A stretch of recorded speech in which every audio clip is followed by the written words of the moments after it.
Traditionally, municipal elections have lower voter participation than provincial and federal elections. However, last month's council election saw even less enthusiasm across Ontario, including Barrie. Even though the turnout in Barrie's mayoral race went up slightly, given the competitive nature of the race, the participation should have been much higher. According to a research by Professor Myer Siemiatycki of Toronto Metropolitan University, the participation is lower from visible minorities and people with low income. I talked to him to know more about his research and ways to increase participation.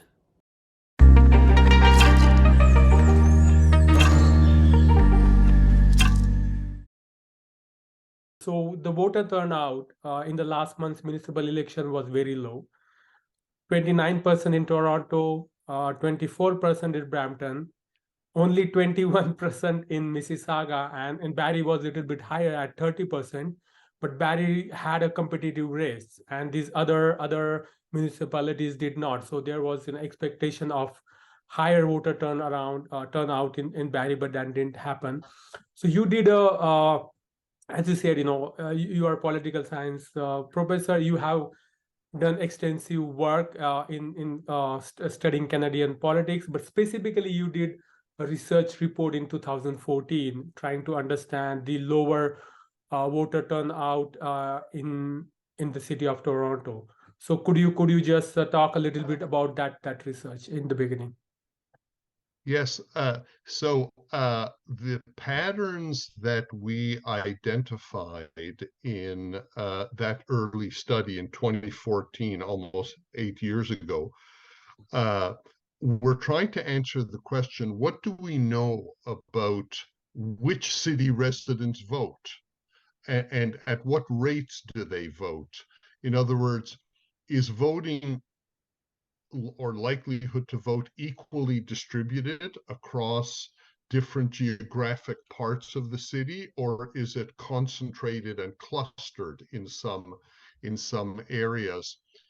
And what we found was voting is not a random exercise. In other words, there is a predictable pattern for the city of Toronto that you could identify in terms of which geographic parts of the city tended to have higher or lower voter turnout.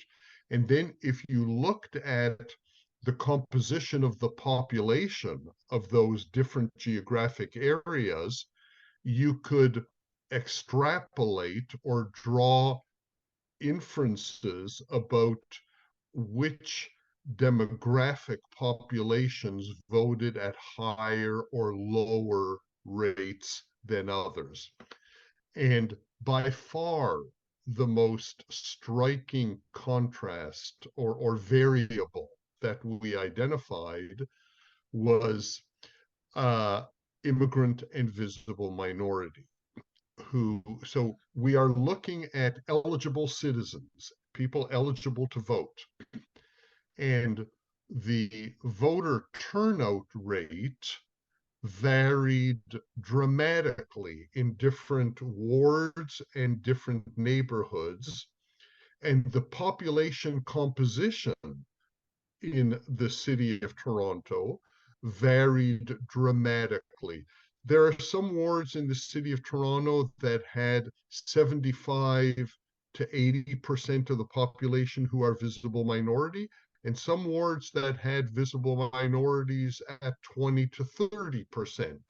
So you could draw inferences about which identities were more or less likely to vote based on what you saw playing out at different ward levels. So the but of various variables that we of demographics that we tested for, by far the strongest correlation was if you had a geographic area that had a high proportion of immigrants and a high proportion of visible minorities, it was going to have a below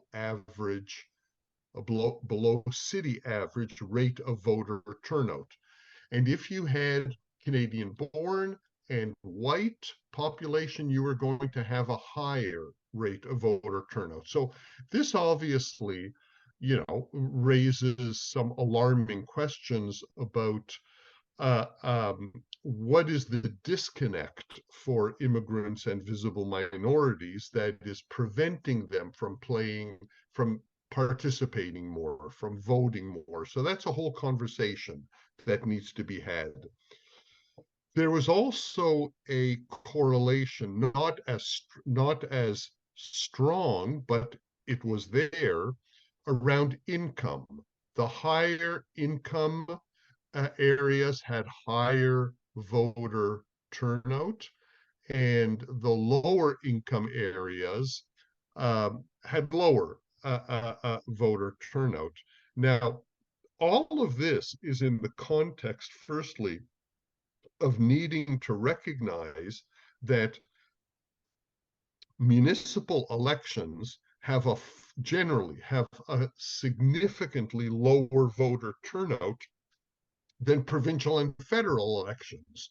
So at the municipal level, we are already starting at the lowest of average turnouts of our three levels of government. And then when you look at what areas and what populations tend to have the highest voter turnout, you see, even in that low municipal voter turnout, discrepancies or inequalities among the populations in the city.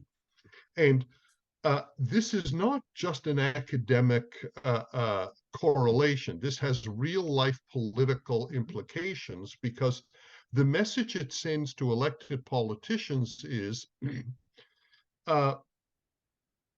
you can safely ignore the interests and needs of immigrant and visible minority neighborhoods or areas easier than you can ignore Canadian-born and white neighborhoods. So it sends a signal, conscious or unconscious, to local politicians that if they want to be reelected in the future, well, they better pay attention to the areas and the people who are more likely to vote. So, so the study that we did in 2014 wasn't about the problem, and it is a problem, of low voter turnout in municipal elections. It was looking within cities which geographic areas and which populations tend to vote more or less than others. And there is a big gap and divide in likelihood of voter turnout. Yeah, you raised very very interesting points. One was about immigration population, visible minorities, and income group. These three specific Yes. groups. So as I said in the beginning, Mississauga, which has visible minorities, are now majority in Mississauga. I think maybe more than Brampton. I believe it Yes. has seen only 21%, and I lived in Mississauga. Only 21% voters turn out in Mississauga that we see. And as you said, it's then the message that is being sent to the politician is, they're they don't have to much worry about what issues to to look at. So what Yes. do you have, because I come from India, and many people coming from developing countries have apathy towards politics, because they have seen that nothing happens. Politicians can be corrupt in most of the cases. So there's a large apathy, and then they bring it when they come here, they bring with them as well, and that kind of helps politicians to get elected. And another thing about Mississauga was, even though visible minorities have around 60 to 70% of the population, mayor as well as most of the councillors are white. So it's not only about the voters, but also in terms of political Yes. participation that we have less political participation from visible minorities. No, this is a very good point. Um, I'll put it this way: the um, uh, discrepancy or inequality of voter participation, it's true, is mirrored in the inequality of who wins elections. That the candidates themselves are not a reflection of the diversity of population that exists in our various municipalities in the Greater Toronto area, and that's a real problem. Now, interestingly, uh, the municipal level is much worse at having diverse elected politicians than the federal and provincial. Like if you look at the provincial and federal elections in places like Brampton and Mississauga, the political parties tend to nominate candidates in those constituencies that are from racialized immigrant minority backgrounds. Yes. So you will often find an election where all three candidates are racialized visible minorities. Mm-hmm. And that's because the political party is like the admissions officer, the gatekeeper of who can run in that election. They choose their candidate, and they know that the racialized minority immigrant population is so great that really the only way to have a chance of winning a provincial or municipal election in many of those constituencies is to have a candidate from those backgrounds. On the other hand, municipal elections are they are an individual sport. They're not a team sport. No one's running for political parties. Every individual who wants to runs.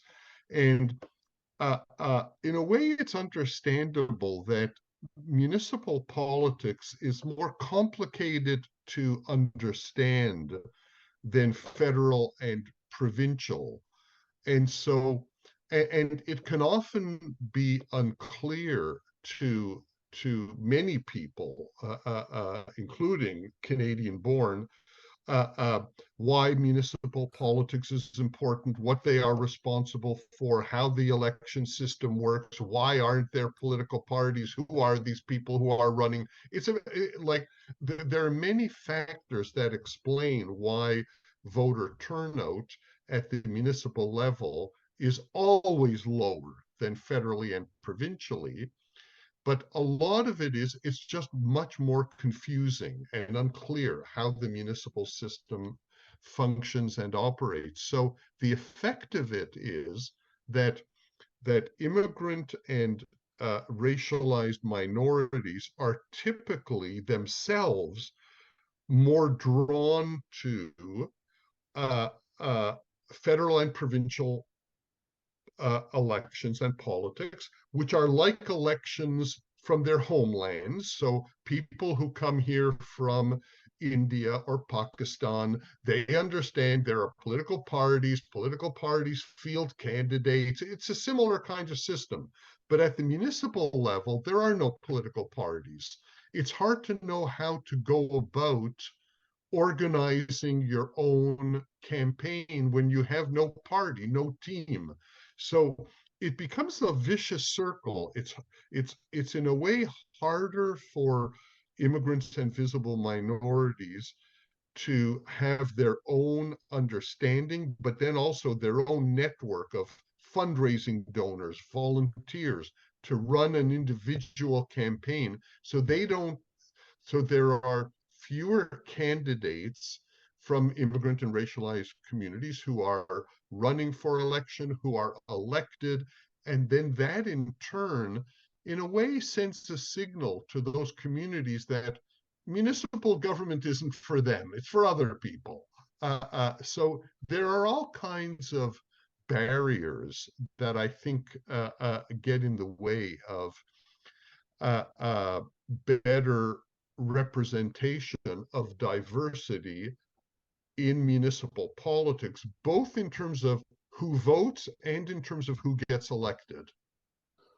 Yeah, I you raised very interesting point, and that was my observation as well in terms of nomination and participation in provincial and federal government Yes, elections from minorities.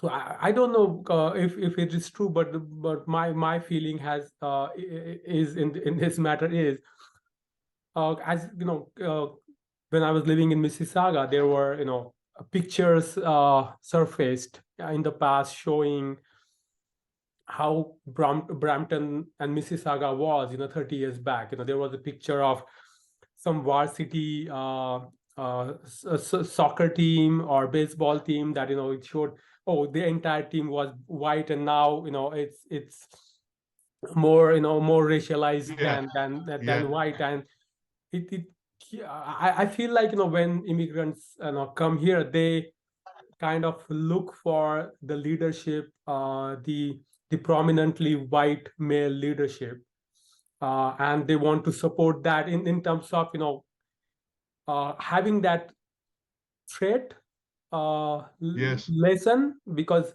they do not want to come across as somebody wants to take over yes, the new yes, city or yes, the new yes, country. So if yes, you see in yeah. Brampton, in Mississauga, we have white mayor. Yes, no, this is important. I mean, there are all kinds of, you know, signals to immigrants and visible minorities and racialized communities that they should stay in their place. They shouldn't rock the boat too much, that they should not be, too assertive in finding their way and place in a new society and country. So I think you're right that there may be for some immigrants and racialized minorities a kind of almost a fear that if they become too prominent, it could trigger a backlash against them. Uh, now, uh, I think the political sphere has been one of the slowest to um, see equity of representation. Like, I think if you look at the arts, if you look at media, if you look at even business, there are many high profile immigrant and racialized uh, uh, um, minorities in very prominent positions. They win literary awards in Canada. They are most of the members of our football team that's finally going to the World Cup again. They are very prominent in business. It's interesting that politics seems one of the slowest areas to evolve and accept diversity in its participation and leadership. And there are a variety of reasons for that, but I think it's changing. Certainly federally and provincially, most of the elected members of parliament, provincially and federally for Mississauga and Brampton, are racialized immigrants. Even in the city of Toronto, we saw in this latest municipal election a record number of racialized uh, candidates elected to city council. So I do think that is changing. Mhm. Now, Deepak, I have another meeting at 11 that I need to go to, and I wanted to ask you a question. Um, one of the things that interests me also is transnationalism, is, immigrants staying connected to their homeland and to the politics of their homeland. You mentioned that you're from India. I don't know if did you hear anything about uh, a referendum that was held in Brampton uh, a few months ago, I think organized by the World Sikh Council, asking people in Brampton to vote on whether they want to, on the future of Punjab. And there was a massive turnout, of course, in that. Did you hear anything about that? No, unfortunately not. And uh, I haven't. You may want to look into that. Like, Okay. I think I saw a newspaper story about it in the Toronto Star, and the reason that I mention this is because, okay, voter turnout in Brampton was low, but the voter turnout among South Asians in Brampton who were eligible to vote about the Punjab was very high. Yeah, that's So interesting. obviously, homeland issues remain very significant for all immigrant communities. Yeah, So and I there is just also a sense I get is because I said, the conditions, back home are more challenging, so things are better yes, here, so there is less participation. But yeah, at the same time, there is a feeling that somehow that says, there is a uh, you know that I'm blanking on the word, the white messiah. yeah, yeah, That attitude is there's a feeling that the white people in Canada will be able to solve the problem back home. So that's the yeah, yeah, reason yeah, yeah, they get their hopes high that Canada can fix the problems back home, and that's yeah, the reason yeah, there is yeah. a more participation. But just a quick word on what do you think can be done in terms of increasing the participation? So I think the most important thing is at the grassroots level to um, you know uh, develop the network of uh, all kinds of different organizations, associations that already exist on the ground in all across the GTA, in Barrie, in Brampton, in Mississauga. There are sports clubs. There are immigrant reception groups. There are, in education, there are school parent councils.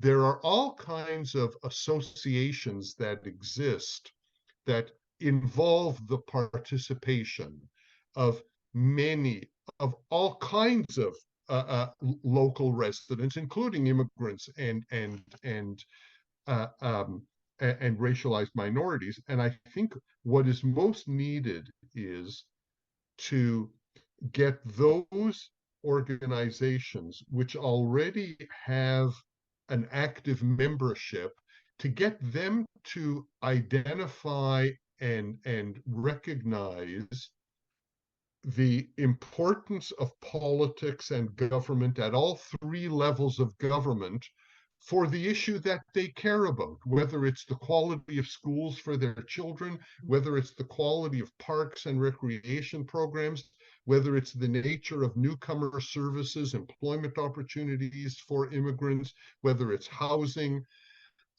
We already have a very rich on the ground network of different associations and groupings. And I think the last piece of the puzzle that's missing is for those groups to identify what kind of programs or services from government would be helpful for them and their communities. And if they did that, that would become a very natural, on the ground, like platform for becoming active and engaged in politics. And some of the members of those different groupings might decide they want to run for elected office, many of them would find new understanding of the importance of government and municipal government and the importance of voting.